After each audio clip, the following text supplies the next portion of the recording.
Buonasera, pronti per una nuova edizione del nostro TG, ma subito i nostri titoli. È stato rintracciato e fermato dai carabinieri il marito della donna incinta uccisa a Cassano allo Ionio. La vittima era la sorella del nonno di Cocò. Il corpo senza vita della donna rinvenuto nell'appartamento dove viveva con il coniuge. Arrestati 3 ventenni, avrebbero abusato sessualmente di una ragazza di 18 anni approfittando del suo stato di ebbrezza. Il fatto è accaduto nella notte di San Lorenzo in una località del Basso Ionio Reggino. È accusato di aver intascato soldi da un imprenditore, sospeso un dipendente della Camera di Commercio di Catanzaro. Inchiesta Lande Desolate, la Procura di Catanzaro ha emesso l'avviso di conclusione delle indagini per 19 indagati.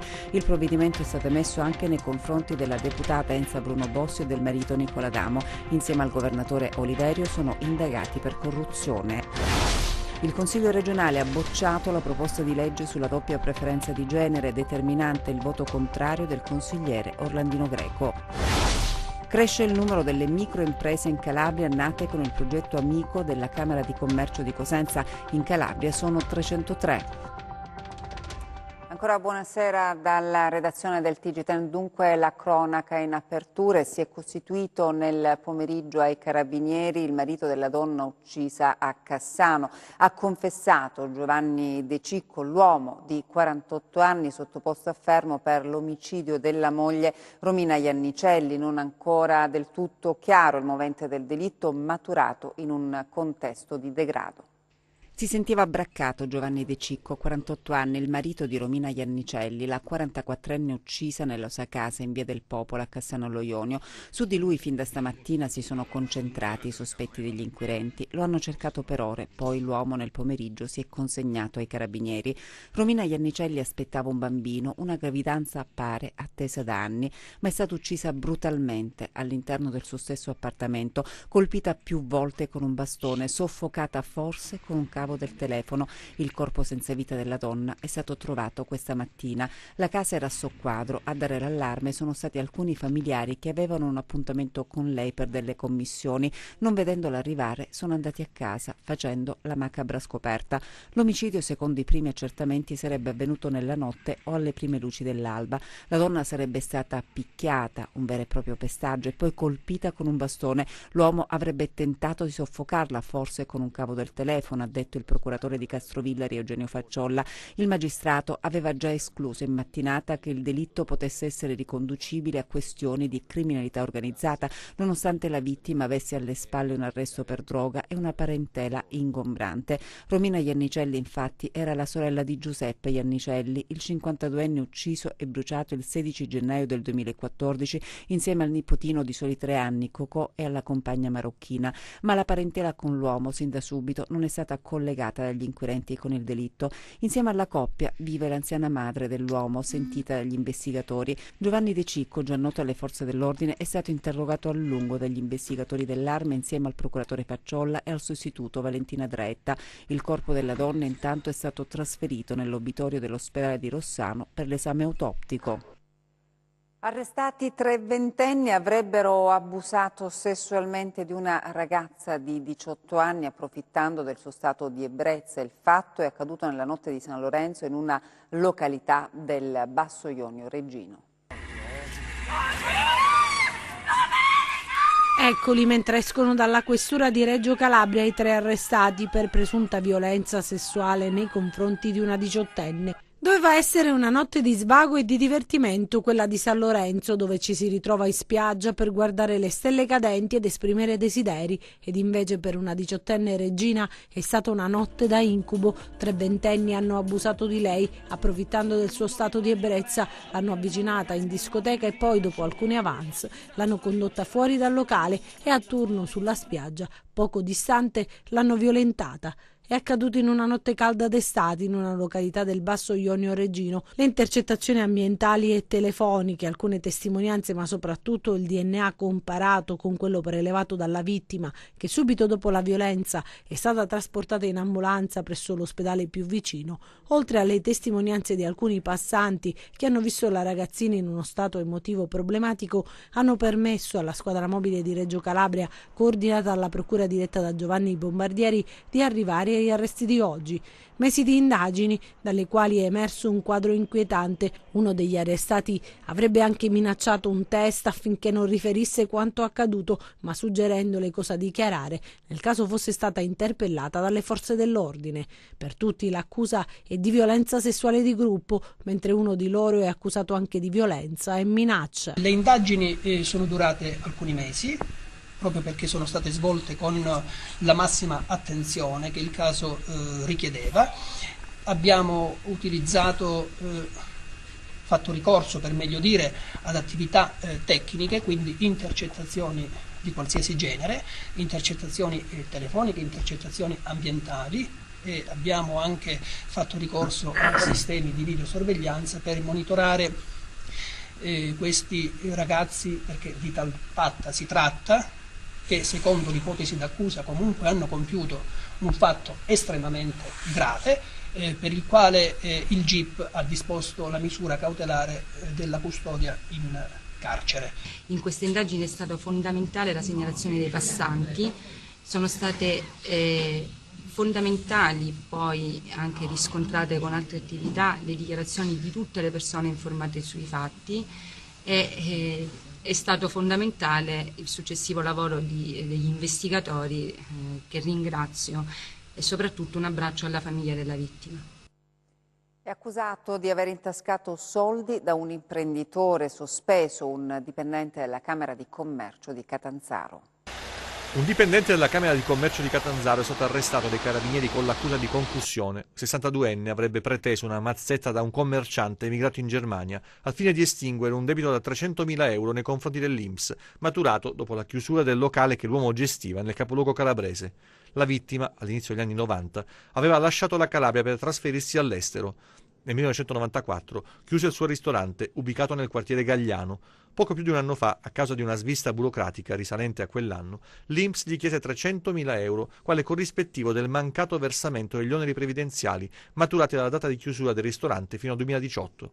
Iniziò così il calvario dell'imprenditore, che decise di rientrare in Italia per tentare di risolvere la questione. L'uomo si recò alla Camera di Commercio di Catanzaro ed espose il problema all'impiegato 62enne, che prima fu categorico nel sostenere che non vi fosse nulla da fare. Poi invece prospettò una soluzione. Il debito si sarebbe potuto cancellare, ma il commerciante avrebbe dovuto dargli il 10% della somma pignorata, ossia 30.000 euro. Una somma che l'imprenditore non era in grado di pagare. L'impiegato propose in alternativa il pagamento di un primo contributo di 4.000 euro e un secondo di 2.000, impegnandosi a chiudere la vicenda. L'imprenditore cedette alle richieste di denaro, la prima delle quali fu soddisfatta nel corso di un incontro risalente al gennaio 2018 con un pagamento di 1.000 euro. L'imprenditore continuò a versare altre somme, decidendo poi di rivolgersi ai carabinieri del comando stazione Catanzaro Lido. Nella mattinata di venerdì scorso i militari hanno predisposto un servizio di osservazione finalizzato a monitorare l'incontro tra l'imprenditore e l'impiegato. I carabinieri di Catanzaro Lido e i colleghi della stazione di Santa Maria, all'interno della Camera di Commercio, sono riusciti ad accertare il passaggio di denaro dalle mani del commerciante a quelle del dipendente, riscontrando che il dipendente infedele si era impossessato delle stesse banconote prima detenute dall'imprenditore, fotocopiate in precedenza. Con l'ipotesi di reato di concussione è stato così sottoposto alla misura degli arresti domiciliari. Questa mattina, nel corso dell'udienza di convalida dell'arresto, è stata disposta la misura cautelare dell'interdizione ai pubblici uffici per 12 mesi, durante i quali non potrà pertanto svolgere l'attività lavorativa. Inchiesta Lande Desolate, la Procura di Catanzaro ha emesso l'avviso di conclusione delle indagini per 19 indagati. Il provvedimento è stato emesso anche nei confronti della deputata Enza Bruno Bossi e del marito Nicola D'Amo. Insieme al governatore Oliverio sono indagati per corruzione. Ci sono anche i nomi della deputata del PD Enza Bruno Bossi e del marito Nicola D'Amo nell'avviso di conclusione delle indagini notificato a 19 persone indagate nell'ambito dell'inchiesta Lande Desolate sui presunti appalti truccati alla Regione Calabria, nomi che non risultavano tra gli indagati quando lo scorso mese di dicembre scattò l'operazione che ha coinvolto i vertici della cittadella regionale. L'avviso di conclusione delle indagini è stato notificato al Presidente della Regione Mario Oliverio, a diversi dirigenti e funzionari regionali e all'imprenditore Giorgio Ottaviani. Ottavio Barbieri. Al centro dell'inchiesta, condotta dalla Guardia di Finanza e coordinata dalla Direzione Distrettuale Antimafia di Catanzaro, gli appalti dell'impianto di risalita di Lorica, dell'avio superficie di Scalea e di Piazza Bilotti a Cosenza. Il presidente Oliverio, Nicola D'Amo, Enza Bruno Bossio, Francesco Tucci, direttore dei lavori dell'impianto di risalita di Lorica, e l'imprenditore Giorgio Ottavio Barbieri sono accusati di corruzione. Per gli inquirenti si sarebbero adoperati per fini politico-elettorali al rallentamento dei lavori in corso a Piazza Bilotti, con lo scopo di non permettere al sindaco di Cosenza Mario Chiuto di inaugurare l'opera. Secondo la DDA, l'impresa Barbieri avrebbe dovuto bloccare i lavori di Piazza Bilotti così da penalizzare il sindaco, e in cambio lo stesso Barbieri avrebbe ottenuto un finanziamento extra, oltre 4 milioni di euro, per completare i lavori delle piste da sci di Lorica in Sila. Per gli inquirenti, inoltre, il governatore sapeva dell'incapacità tecnica e finanziaria dell'impresa di portare a compimento i lavori e le opere. Nicola D'Amo e la deputata Bruno Bossio, sempre secondo le accuse, avrebbero fatto pressioni su Tucci affinché non solo rallentasse i lavori, ma impedisse l'ingresso nel cantiere del sindaco Chiuto e dell'assessore Giulia Fresca. Oliverio deve rispondere anche del reato di abuso d'ufficio che sarebbe stato commesso in concorso con Francesco Tucci, il dirigente della regione Luigi Zinno, l'imprenditore Barbieri, ancora con Damiano Mele e Arturo Veltri. I reati contestati agli indagati sono falso, abuso d'ufficio, corruzione e frode in pubbliche forniture. Nei confronti di alcuni indagati viene ipotizzata anche l'aggravante dell'articolo 7 per aver agevolato la cosca di 'Ndrangheta Mutuo di Cetraro. In particolare, secondo l'accusa, parte degli utili del gruppo imprenditoriale Barbieri sarebbero finiti nella bacinella della potente cosca. Adesso i 19 indagati avranno 20 giorni di tempo per chiedere di essere sentiti dai titolari del fascicolo depositare memoria difensiva. Scaduto questo termine, la procura potrà decidere se proseguire o meno con la richiesta di rinvio a giudizio. Intanto l'ingegnere Francesco Tucci, ai domiciliari dal giorno dell'inchiesta, è stato rimesso in libertà. Cambiamo argomento. Cresce il numero delle microimprese in Calabria nate con il progetto Amico della Camera di Commercio di Cosenza. In 4 mesi le domande accolte in provincia di Cosenza sono state 112 con un investimento di oltre 2 milioni di euro. I dati relativi al progetto microcredito della Camera di Commercio di Cosenza presentati a Cetraro in Calabria, ha detto Luca Bonifazi del Fondo di Garanzia delle Piccole e Medie Imprese. Sono state accolte 303 richieste pari all'8,89% del fondo totale. Ma quali sono le idee proposte? I risultati sono interessanti, questo è il progetto Amico, sono diverse le esperienze, da librerie per bambini, bar, ristoranti, ma anche qualcosa di innovativo nelle telecomunicazioni. Insomma, si dà spazio alla creatività, si dà fiducia attraverso il microcredito alle persone che diversamente non potrebbero in qualche modo accedere al sistema del credito tradizionale. Il progetto Amico, è stato ribadito nel corso dell'incontro, ha l'obiettivo di sostenere piccoli imprenditori a realizzare o implementare la propria idea di impresa attraverso il microcredito, una forma di finanziamento assistito che pone al centro l'attenzione alla persona. In una realtà del lavoro profondamente mutata, lo sportello attivo presso la Camera di Commercio della città dei Bruzzi assolve al compito, attraverso il supporto di esperti, di concretizzare i progetti e rilanciare l'economia del territorio. Il Consiglio regionale ha bocciato la proposta di legge sulla doppia preferenza di genere, determinante il voto contrario del consigliere Orlandino Greco. Continua a parlare di pagina nera per il regionalismo regionale. Flora Sculco invita alla mobilitazione e una chiamata a raccolta per giovedì prossimo a Catanzaro. Lei, che per 4 anni si è battuta per l'approvazione della legge sulla doppia preferenza di genere, oggi si sente sconfitta. Il Consiglio regionale ieri sera ha bocciato la proposta di legge. Servivano 16 voti, ne ha incassati 15. Il voto contrario è del consigliere di maggioranza Orlandino Greco, che spiega così la sua scelta. Intanto perché ho presentato una mia legge, una legge che è una modifica alla legge elettorale e che prevede 3 cose: la presenza in lista del 50% delle donne, quindi parità di presenza e di genere, prevede il 4% come livello minimo separatamente, prevede anche il voto di giunta, quindi c'è una legge elettorale che io da sempre ho fatto sì che l'ho presentato e quindi che venisse letto. Nessuno si è interessato, io sono rimasto coerente a quello che dicevo 4 anni fa. Le reazioni, tante, tra cui quella dell'ex presidente della Camera Laura Boldrini, hanno un filo conduttore e denunciano un pericoloso arretramento al voto di ieri a Palazzo Campanella, che ha visto l'astensione in blocco della minoranza e la maggioranza non votare in maniera compatta. È stata data una valenza politica, ma Orlandino Greco corregge il tiro. Non c'è nessun aspetto politico. La legge elettorale attiene alla sensibilità di ognuno e ognuno la vive anche in ragione dell'esperienza. Io ho fatto l'esperienza da sindaco, l'ho fatta anche con la nuova legge da capogruppo, da vice sindaco. Questa esperienza mi porta a dire che noi dobbiamo tutti quanti far sì che le donne possano partecipare alla politica senza avere la scorciatoia di arrivare. Fate politica. Anche la stampa tedesca si occupa del cimitero dei migranti che sta nascendo a Tarsia.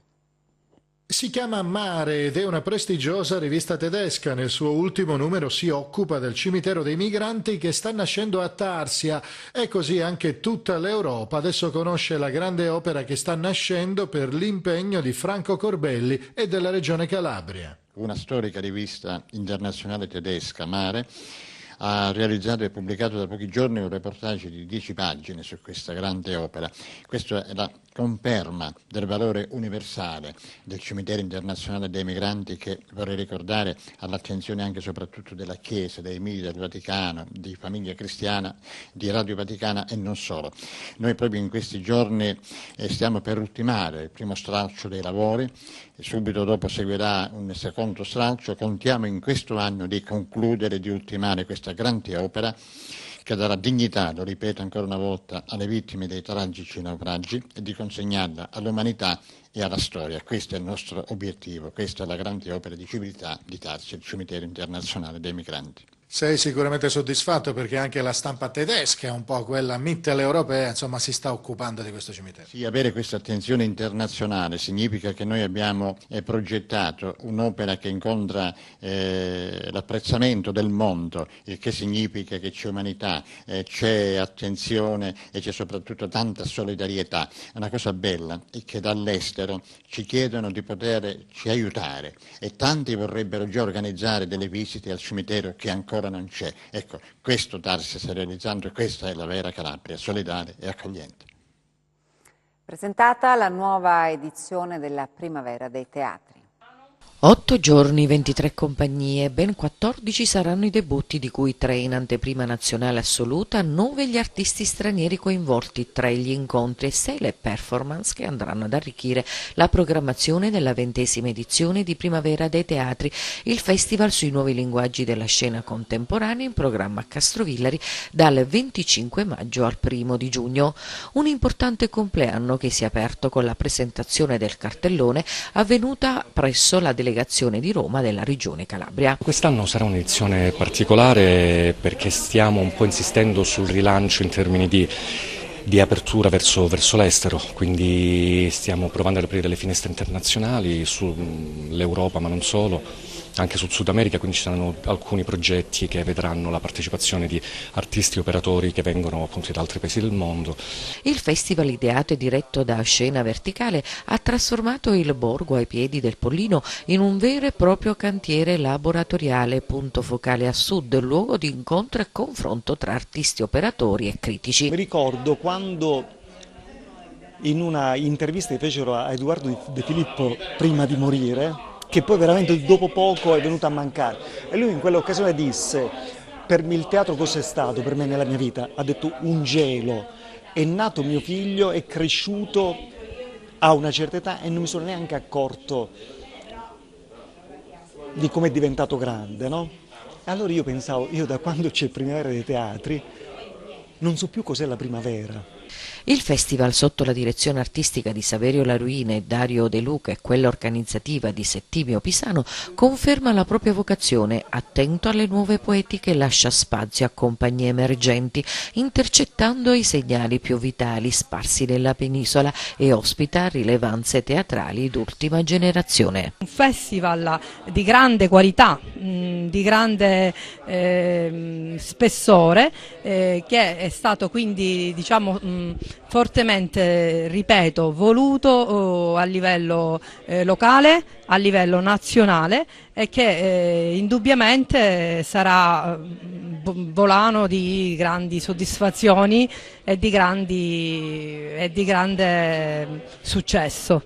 Alla presentazione del programma presenti tra gli altri Onofrio Cutaia, direttore generale dello spettacolo dal vivo del MIBAC, il sindaco di Castrovillari Mimmo Lopolito e in videoconferenza l'assessore alla cultura della regione Calabria Maria Francesca Corigliano. Grande successo per la serata di gala del 16° concorso lirico internazionale San Francesco di Paola al Teatro Rendano di Cosenza.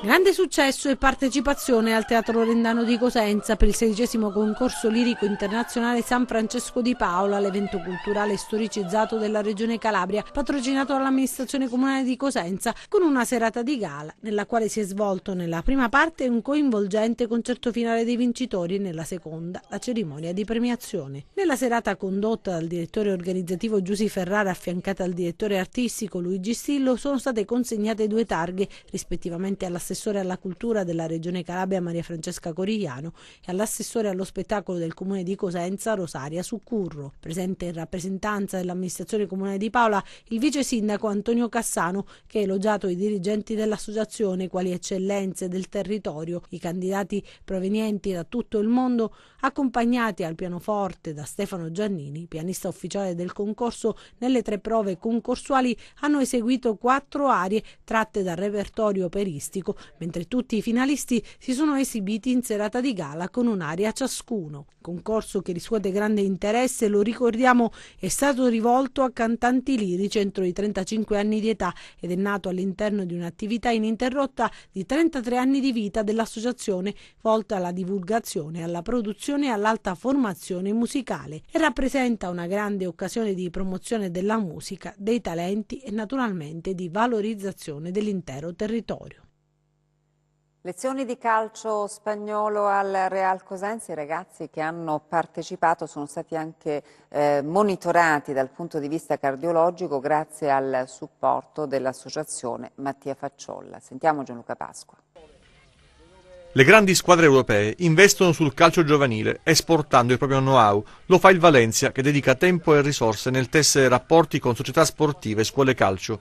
Ecco l'allenatore spagnolo Francisco La Piedra durante una delle sedute di allenamento effettuate nella struttura del Real Cosenza, un'esperienza formativa dedicata ai tecnici calabresi che hanno potuto osservare da vicino le metodologie di allenamento applicate dal club della Liga. Prima volta in Calabria e siamo felici di concludere una serie di corsi allenatori che abbiamo fatto in giro per l'Italia con una location fantastica sia per quello che riguarda la struttura sportiva che quella ricettizia dove facciamo le parti teoriche del corso. Abbiamo un duplice obiettivo: il primo è quello di trasmettere quella che è la metodologia del club spagnolo agli allenatori, il secondo, anche un po' più pratico, è quello di trovare i migliori allenatori in giro per l'Italia tra i vari seminari che organizziamo, che entreranno a far parte del nostro staff per quello che riguarda le attività ufficiali come i camp estivi. Oggi abbiamo 19 scuole calcio affiliate sul territorio, faremo 42 settimane di camp quest'estate e, come dicevamo prima, questo è il 7° clinic che facciamo per allenatori. Il clinic del Valencia non è una novità in Italia, ma l'edizione calabrese è stata arricchita da un aspetto che riguarda la prevenzione, grazie all'associazione Mattia Facciolla, che ha organizzato il monitoraggio cardiaco dei giovani atleti tramite strumentazioni GPS. Siamo stati lieti di, come dire, condire con un evento di spessore il clinic in questione, quindi c'è anche un'associazione che ci dà una mano, che monitora oggi con il GPS quello che è la prestazione dei ragazzi, quindi anche in termini di prevenzione ma anche di didattica, di educazione alimentare. Noi siamo molto attenti sotto questo aspetto quando organizziamo i nostri eventi. È un calcio ad alta intensità quello proposto dal Valencia. Si punta a allenare il gioco di squadra più che la tecnica individuale. I ragazzi in campo, dopo le prime difficoltà nell'approccio, sembrano calarsi alla perfezione in una filosofia diversa. I calciatori non sono abituati a pensare e noi cerchiamo di dare la miglior motivazione per farli pensare e prendere la miglior decisione, generare uno stimolo, ovviamente così i giocatori possono reagire nel migliore dei modi anche nella difficoltà. Adesso le previsioni del tempo.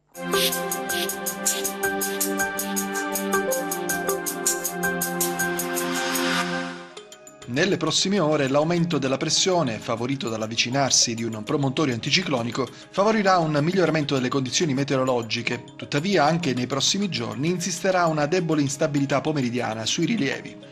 Domani cielo generalmente da poco a parzialmente nuvoloso, con progressivo aumento della nuvolosità sui rilievi a causa dello sviluppo di nubi cumuliformi e possibili piogge, in particolare su Pollino e Sila. Temperature stazionarie. Domani mari poco mossi, con venti deboli dai quadranti occidentali sul Mar Tirreno e deboli di direzione variabile sul Mar Ionio. Per essere sempre aggiornati sull'evoluzione delle condizioni meteo, vi rimando oltre al nostro sito www.meteoincalabria.it anche alla nostra pagina Facebook Meteo in Calabria. Ed è tutto, grazie per l'attenzione e buona serata.